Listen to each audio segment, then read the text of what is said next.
Okay, folks, welcome back. This is the fourth installment of month 2 of the ICT mentorship. We'll be specifically talking about why losing on trades won't affect your profitability. What trading with fear of taking losses actually does to your trading. While staying concerned about taking a loss promotes fear-based decision making. Equity that is managed by traders that cannot take a loss can't profit long term. Losing is inevitable. Fear-based decision making keeps focus on the adverse. Finally, fear-based decision making fosters trade paralysis or inability to execute efficiently. Now, why profits are achievable despite taking reasonable losses. The professional equity manager understands that losses are costs of doing business. Using sound equity management and high probability setups yield handsome percent returns. Trading scenarios that encourage potential 3-to-1 reward ratios provide initial foundation. And finally, defining trade setups that frame 5-to-1 reward to risk or more efficiently cover losses.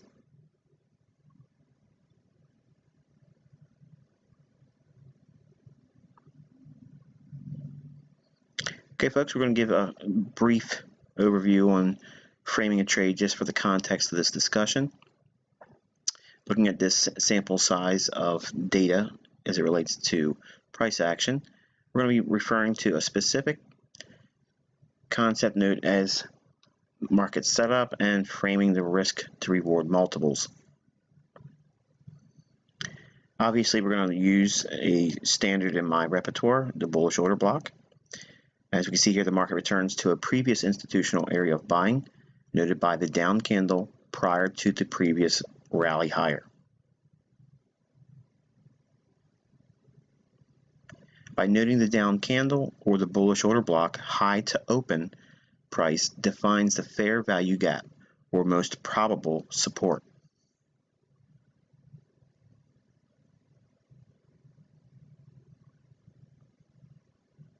Now, specifically inside of that retracement into the order block, there's a mean threshold and a hypothetical long entry on the secondary bullish order block.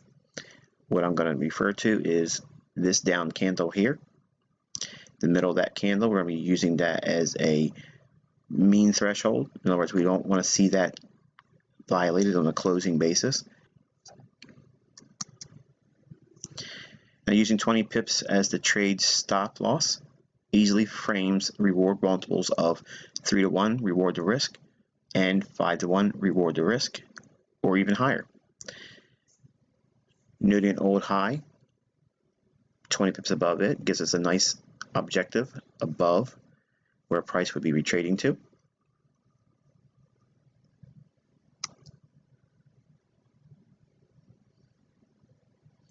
Now, having a simple trade idea based on the things that we taught in September on what to focus on or what you should be focused on right now in price action, let's take a look at some things regarding those setups and how we can frame good reward multiples, how we can frame the ideas and justify why taking losing trades doesn't really or shouldn't have that much of an impact on your long-term profitability.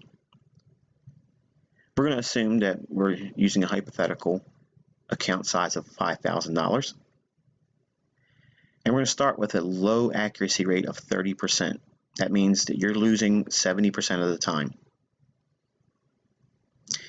We're going to be looking for trades that are reward to risk ratio of 3 to 1. That means we're hoping to make or willing to hold on to a trade to pay out $3 gained for every $1 that we risk.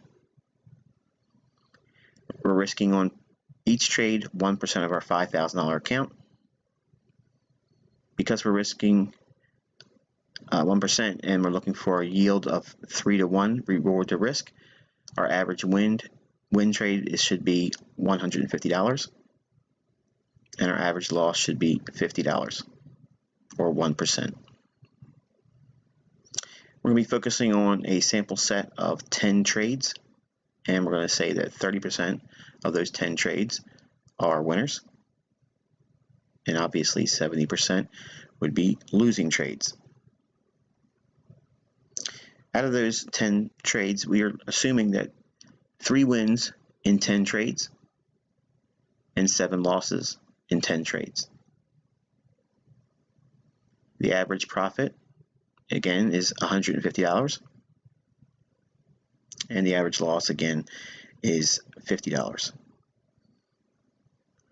The subtotal for the 3 wins at an average profit of $150 would bring us to a $450 winning basis on the 3 trades out of 10 that were winners.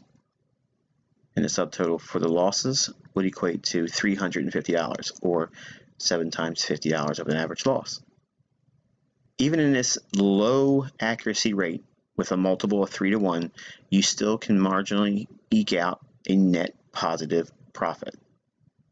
It's not much, and to look at that, it doesn't seem like anyone would be terribly excited about that. But if you were doing 10 trades over the course of a month and you netted a 2% return, I can tell you that is an absolutely amazing return for managed funds. So if you're not going to be trading your own capital, or if you're aspiring to be a trader that manages other people's money, so again, 2%, while that's not terribly impressive on the grand scheme of things, 2% compounded over the course of a calendar year, 2% per month, that is an astronomical return for managed funds.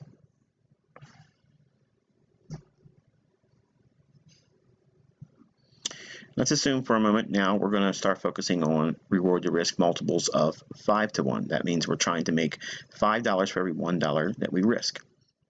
And we're keeping the same sample set of looking at 10 trades, and we're still looking at the accuracy rate of 30%. The only thing that's changed now is we're framing trades that have a multiple of 5 to 1 reward to risk. Suddenly our 3 winning trades out of 10 sample set, the average profit becomes $250, or 3 wins at $250 average brings us a subtotal of $750. The 7 losses in the sample set of 10 trades, average loss is $50. That still leaves us at a subtotal of $350. $750 minus $350 gives us a net profit of $400, or a 8% return. Now again, if we're looking at 10 trades over the course of 1 calendar month, to see results like this with a very, very low accuracy rate of 30% still brings us an 8% return. That's a wonderful return for a monthly rate.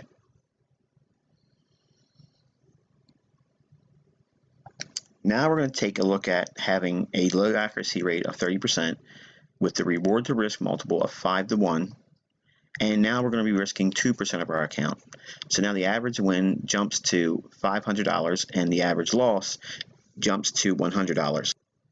Again, keeping accuracy at a low 30% accuracy. That means we're losing 70% of our trades. Out of a sample set of 10 trades over the course of a calendar month, 3 wins at 2% risk per trade, multiple of 5 to 1 reward to risk. Our average profit jumps to $500. If our 3 winning trades at $500 average profit, this gives us a subtotal of $1,500. Our 7 losing trades at an average loss of $100, or 2% of our equity. The subtotal would obviously be at $700. Now, the average loss and average profit would increase as the equity increases or drops. But for these examples, we're looking at the sample size data and a sample set of 10 trades. So the details are being shown here with a very hypothetical basis. But with a subtotal on the 3 wins of $1,500 and the 7 losses, subtotal of $700, that would give us a net gain of $750 or 15% return. Again, crazy returns with just a very low accuracy. Now think about this for a moment. When you first got into trading, you were wanting to get 90% accuracy or 100% accuracy or 98% accuracy. You can still make ridiculous returns with having very low accuracy. Okay, you don't need high accuracy. You need the framing of the reward to risk multiples in your favor. And we didn't really go crazy with our risk either. We're only doing 2% maximum per trade. All right, so now we're going to look at an accuracy increase to 40%. Nothing's changed outside of the previous example here. So now we're going to say 40% of a sample set of 10 trades. 4 of the 10 trades are winning trades. Average profit per trade still at $500. Our 4 trades at $500 average profit brings us a subtotal of $2,000. Our 6 losing trades out of the 10, average loss still remains at $100 per loss. 6 of them would give us a subtotal of $600.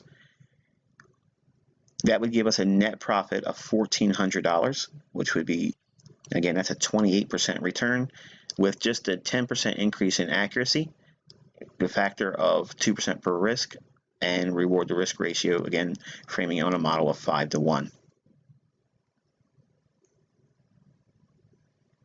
Now we're going to look at an increase in our accuracy. Say we've been trading for a while. We know our trading model a little bit more intimately. We know what we're trading. We know how to frame our trades.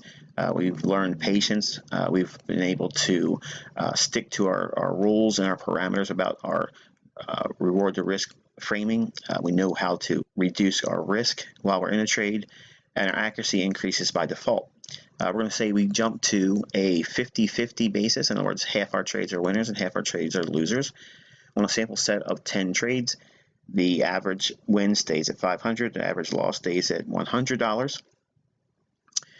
5 wins at an average profit of $500 brings us to a subtotal of $2,500, while 5 losses of the 10 sample set trades, average loss is $100 or a subtotal of $500. So $2,500 minus $500 loss on 5 losing trades gives us a net profit of $2,000 or a 40% return on 10 trades. The factor of just increasing a 50-50 hit rate, we reward the risk 5 to 1 with a risk per trade 2%. The only thing we're doing is framing our trade around a little bit more success. In other words, our ability to read price action. Look how fast our multiples jump up. And we haven't increased the number of trades. We haven't increased the risk per trade either.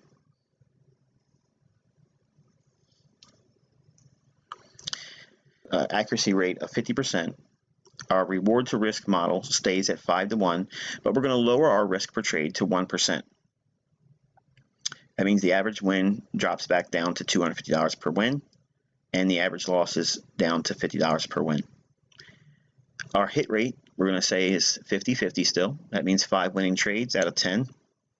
Average profit is $250, and 5 wins at $250 brings us a subtotal of $1,250. And then 5 losing trades out of the sample set of 10 trades, average loss being 1% of the $5,000 account, or $50 in this case. 5 losing trades with an average loss of $50 gives us a subtotal of $250. So $1,250 of the 5 wins minus the subtotal of $250 on the 5 losing trades gives us a net profit of $1,000. Now, I want you to take a look at this for a minute. Okay? Think about this for a minute. You only have to be right half the time. Or another way of saying it is you can afford to be wrong half the time. You're looking for trades that pan out 5 to 1, and you're risking 1% of your account. Now, think back to the moment when you first started learning about trading and you felt that you had to put big risk on. We're not talking about 2%, which is the industry standard here. We're talking about 1%. 1% makes millionaires.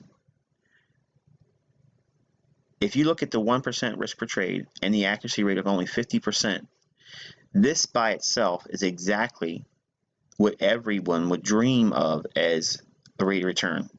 20% per month. If you could get 10 trades per month, half of them be wrong, but framed all of them on 5-to-1 reward risk with 1% risk only, your rate of return is 20% with only 1% at risk. This is optimal trading goals. This is exactly what you should be aspiring to do. You're not trading a lot.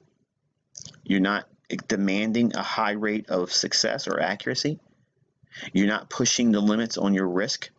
You're keeping it at a low. You're doing half the industry standard in terms of risk per trade. Usually it's 2% maximum. Okay, well, we're doing 1%. Let me ask you a question. What if you were to drop that risk per trade down to 0.5%? Would you be upset with 10% return per month? My question would be, why would you be upset with that? Now imagine if we were to consider what was 2% per month with 30% accuracy, 1% risk per trade, with 3-to-1 reward to risk model on our first example. That's exactly what large funds look to do for their clients over the calendar year. They're looking for 1 to 2% per month, and if they can compound that over the course of a year, they can give their investors a 25 to 28% return on the year. And believe me, there are millions and millions of dollars sitting out there that would love for someone to be able to do that for them.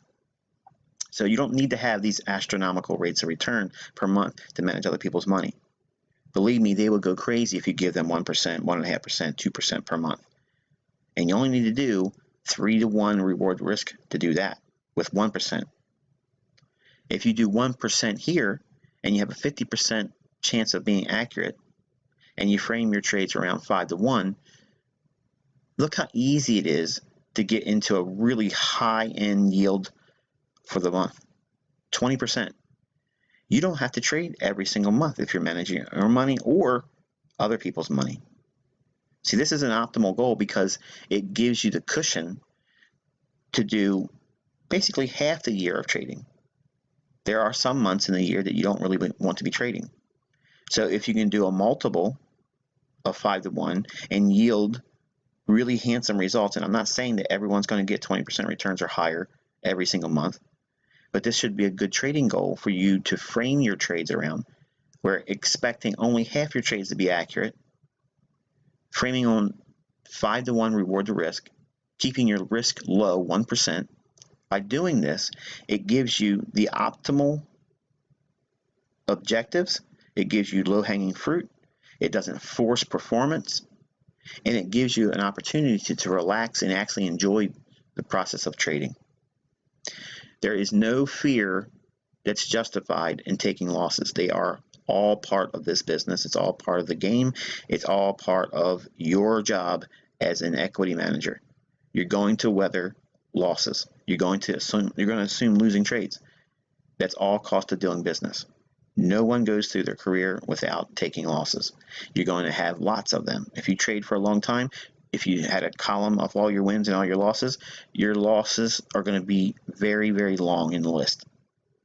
But it does not dampen or does not remove the profitability factor that's still available to traders that know how to frame their trades with good multiples of reward to risk, keeping risk managed and defined, and thinking about how they're going to trade with these parameters. If we use the example we've shown in the beginning of this video, with a 20 pip stop, all you have to do is take, well, what's 1% of $5,000? It's $50. So if you had a 20 pip stop, you divide that by $50. And that'll give you your dollar per pip leverage. And that's what you would use for your trade. And that would give you all of these numbers that you see here. Now, again, we can only speak in terms of hypothetical, but it's a rule or a general principle that you're going to build on as a trader, highlighting the fact that you don't need high accuracy. I did not show 60% accuracy. I didn't show 70% accuracy. I didn't show 80 or 90. None of that's necessary. But as time goes on and you grow in your proficiency and your understanding about price action, and you as the trader, by default, your accuracy rate will increase. And you'll never demand or need for it to be higher than 50-50. So until the next discussion and next teaching, I wish you good luck and good trading.